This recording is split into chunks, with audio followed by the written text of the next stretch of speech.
찬송가 383장입니다. 찬송가 383장을 다 같이 찬양하시겠습니다. 383장입니다. 눈을 들어 산을 보니 도움 어디서나 천지 지은 주 하나님 나를 도와주시네. 나의 발에 실족 않게 주가 깨어 지키며 택한 백성 항상 지켜 길이 보하시네. 눈을 들어 산을 보니 도움 어디서나 천지 지은 주 하나님 나를 도와주시네. 나의 발에 실족 않게 주가 깨어 지키며 택한 백성 항상 지켜 길이 보하시네. 도우시는 하나님이 내게 그늘 되시니 낮의 해와 밤의 달이 너를 상치 않겠네. 내게 화를 주지 않고 혼을 보하시며 너의 출입 지금부터 영영 도우시는 하나님이 내게 그늘 되시니 낮의 해와 밤의 달이 너를 상치 않겠네. 내게 화를 주지 않고 혼을 보하시며 너의 출입 지금부터 영영 인도하시리. 아멘. 네, 구약성경 사사기입니다. 구약성경 사사기 9장입니다. 제가 가진 성경 376면에 있습니다. 구약성경 376면 사사기 9장 우리 1절부터 15절까지 말씀 좀 길지만 같이 교독하시겠습니다. 여룹바알의 아들 아비멜렉이 세겜에 가서 그의 어머니 형제에게 이르러 그들과 그의 외조부의 집의 온 가족에게 말하여 이르되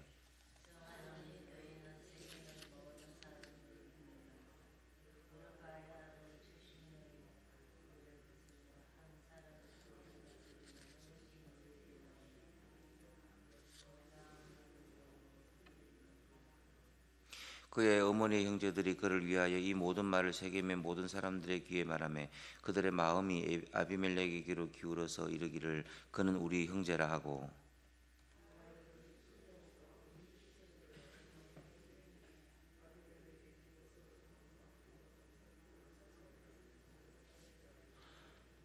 오브라에 있는 그의 아버지의 집으로 가서 여룹바알의 아들 곧 자기 형제 70명을 한 바위에서 죽였으되 다만 여룹바알의 막내 아들 요담은 스스로 숨었으므로 남으니라.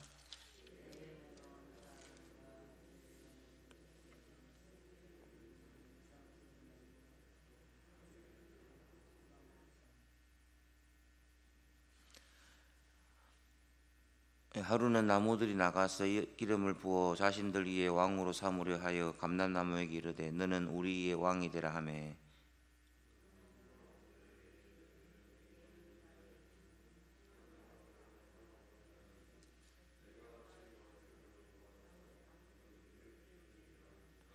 나무들이 또 무화과에게 이르되 너는 와서 우리 위에 왕이 되라 하매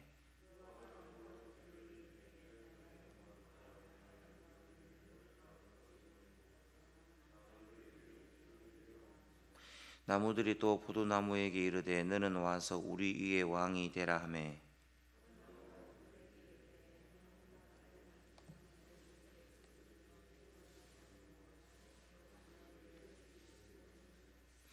이에 모든 나무가 가시나무에게 이르되 너는 와서 우리의 왕이 되라 하매 가시나무가 나무들에게 이르되 만일 너희가 참으로 내게 기름을 부어 너희의 왕으로 삼겠거든 와서 내 그늘에 피하라. 그리하지 아니하면 불이 가시나무에서 나와서 레바논의 백향목을 사를 것이니라 하였느니라. 아멘. 그 학교 다닐 때 들었던 유명한 그 경제학 용어죠. 그 영국의 경제학자 토마스 그레샴의 유명한 말, 그 악화가 양화를 구축한다. 유명한 명언이죠. 그 시장에서 나쁜 돈이 선한 돈을 쫓아내서 경제를 엉망진창으로 만들 때 오늘날에도 여전히 인용되는 명언이 됩니다. 그 오늘 본문은 구약의 유명한 비유 중에 하나인 요담의 비유가 되는데 1절에 보면 여룻바알이 나오죠. 여룻바알. 그 이름이 좀 낯설 수 있지만 그 바로 위에 8장 35절에 보면 또 여룻바알이라 하는 기드온이죠. 그러니까 여룻바알은 기드온입니다. 이 기드온의 아들인 아비멜렉이 등장을 하는데 이 기드온이 이제 아들이 70명이 있었어요. 그 8장 30절 31절에 의하면 그러니까 본처와 첩에서 낳은 자녀가 70명이 있었는데 이 70명이나 되는 이 이복 형제들을 이 아비멜렉이 여러분 그 5절에 보시면 다 죽여요. 다 죽여버립니다. 그리고 이제 스스로 이제 왕이 있게 되죠. 이런 와중에 막내였던 요담이라고 하는 이 막내가 이제 겨우 이렇게 생존을 하죠. 그 요담이 이 사건을 이제 목도한 다음에 지금 이스라엘 사람들에게 호소하는 거예요. 그게 지금 자기가 이 비유로서 지금 이 상황을 호소하는 거죠. 7절 이하에 보면 이 호소하는 비유가 이제 쭉 나오는데요. 감람나무가 8절에 나오죠. 그리고 9절에 보면 10절에 보면 무화과나무, 12절에 보면 포도나무, 그리고 14절에 보면 가시나무가 나오죠. 감람나무, 무화과나무, 포도나무, 가시나무가 나오죠. 여러분 그 우리나라 산에도 이게 가시나무가 참 많아요. 그래서 이 가시나무 이 향이 참 좋죠. 그 좋아하시는 분들 꽤 많으시던데. 근데 이 가시나무는 이렇게 이 자랄 때 그 주변에 그 나무들이 자라지 못하게 하는 이 잠식하는 이게 능력이 좀 있죠. 그리고 가시나무 자체가 이렇게 올곧게 이렇게 자라면 제목이 되는데 또 올곧게 자라지도 않아요. 그래서 아주 쓸모없는 이 가시나무가 우리나라 산을 많이 사실은 뒤덮고 있잖아요. 이 요담의 비유의 핵심은 뭐냐면 쓸만한 나무, 그러니까 감람나무, 무화과, 포도 이런 좋은 나무들이 분명히 있는데 왜 하필이면 가시나무가 이스라엘의 왕이 되었냐? 경제로 치면 악화가 양화를 구축한 상태가 되었다. 이 얘기를 지금 하는 것입니다. 여러분 사실 우리가 인생 살면서 이런 일들을 종종 봅니다. 뭐 회사 생활 하시는 분들은 하필이면 저런 인간이 나의 상사예요, 그죠?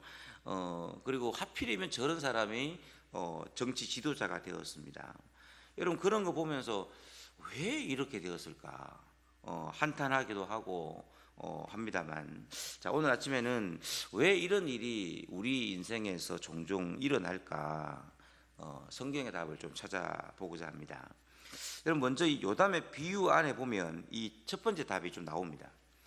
여러분 그 가시나무보다는 이제 감람나무, 무화과, 포도나무가 왕이 되어야 하는데 이 요담의 비유를 쭉 읽다 보면 이 나무들이요 그들 나름의 이유가 있어요. 그리고 그들 나름의 사명감이 좀 있습니다. 여러분 8절에 보십시다. 자, 하루는 나무들이 나가서 기름을 부어 자신들이 왕으로 삼으려 하여 감람나무에게 이르되 너는 우리의 왕이 되라 하며, 야 네가 왕이 되면 좋겠다 이렇게 하니까 하는 말이 뭐예요? 9절이죠. 감람나무가 그들에게 이르되 내게 있는 나의 기름은 하나님과 사람을 영화롭게 하나니. 이 감람나무에서 나오는 이 감람유가 굉장히 고급한 거죠. 그러니까 이걸 가지고 사람들을 좋게 하고 또 하나님을 영화롭게 한다. 성전에서 이렇게 쓰이는 이 기름이잖아요. 이런 내가 좋은 기름이 있는데 이걸 내가 버리고 다른 사람들한테 내가 우쭐대는 거 나는 싫다 이렇게 하면서 거절을 하는 거죠. 자, 10절에도 보면 나무들이 이번에는 무화과 나무에게 갑니다. 그죠? 자, 무화과 나무 네가 우리에게 왕이 되라 하니까 11절 보십시다. 무화과 나무가 그들에게 이르되 나의 단 것과 나의 아름다운 열매를 내가 버리고 내가 어떻게 왕이 되겠냐. 이렇게 나름의 이유와 나름의 사명감이 있습니다. 포도나무도 마찬가지죠. 13절이죠. 포도나무가 그들에게 이르되 하나님과 사람을 기쁘게 하는 내 포도주를 내가 버리고 나무들이 우쭐하겠냐. 이러면서 나름의 이유와 나름의 사명감이 이들에게 다 있어요. 그러면서 왕이 되라고 하는 거 이걸 거절하는 것입니다. 자, 여러분 그런데 지금 요담의 비유에서 하고자 하는 이야기는 이겁니다. 그들 나름의 원칙과 가치와 사명이 하찮아서가 아니에요. 그것이 중요하지 않은 게 아니에요. 그건 너무 중요한 것이고 가치가 있는 것이지만 그러나 그렇다 하더라도 인생의 어느 순간에 뭐 좀 더 큰 대의 뭐 큰 어떤 뜻이라고 할까요? 아니면 좀 더 큰 사명이라고 할까요? 인생에는 살다가 보면 그런 순간이 있다는 거죠. 여러분 인생 살다 보면 그런 순간이 오지 않습니까? 그리고 그때에는 이번에는 내 차례인가? 내가 이번에는 내 나름의 이유와 사명이 있지만 좀 더 큰 대의와 목적과 사명을 위해서 이번에는 내가 해야 될 내 차례인가 보다 하고 이번에는 내가 십자가를 져야 할 때인가 보다 하고 마땅히 그 책임을 다해야 할 때가 인생에는 반드시 있다는 겁니다. 그런데 그걸 내 의미, 내 어떤 이 우물 안에 이게 갇혀가지고 이걸 거부함으로써 결국 어떻게 되죠? 악화가 양화를 구축하는, 여러분 이게 경제에 일어나는 게 아니라 인생에도 일어나고 사회에도 일어나고 국가에도 일어나서 사회와 국가를 혼란하게 하는 일들이 종종 있다는 거죠. 자, 두 번째 이 답은 1절 이하에 보면 나오죠. 여러분 그 아비멜렉이 지금 어디 출신이죠? 1절에 보면 여룹바알의 아들 아비멜렉이 세겜에 가서 그의 어머니와 형제에게 이르되, 그러니까 지금 세겜 출신입니다. 그 2절 끝에 보십시다. 자, 나는 너희와 고륙임을 기억하라. 3절 끝에도 보셔요. 그는 우리 형제라. 그러니까 나는 지금 너희하고 형제고 나는 너희의 고륙인데 아비멜렉의 여룹바알의 아들, 그러니까 기드온의 다른 70명의 아들들이 너희들을 다스리는 게 좋겠냐? 형제인 내가, 고륙인 내가 너희를 다스리는 게 더 좋지 않냐? 이렇게 지금 호소하는 거죠. 우리나라에도 예전에 이런 말 유행했어요. 우리가 남이가, 우리가 남이가 이러면서 막 찍어줬습니다. 그죠? 여러분 이제 여기서 이제 그치지를 않고 4절에 보면 우리가 남이 아니니까 어떻게 하냐면 4절에 보면 이 사람들이 우상 숭배를 하는데 바알 브릿 신전, 그러니까 이들이 우상 숭배하는 신전이 바알 브릿 신전입니다. 거기에서 이제 이 성전에 사람들이 다니면서 낸 이 헌금이죠, 헌금. 그 헌금 은 70개를 내어서 아비멜렉에게 줘요. 그러니까 정치 자금으로 주는 거죠. 정치 자금으로.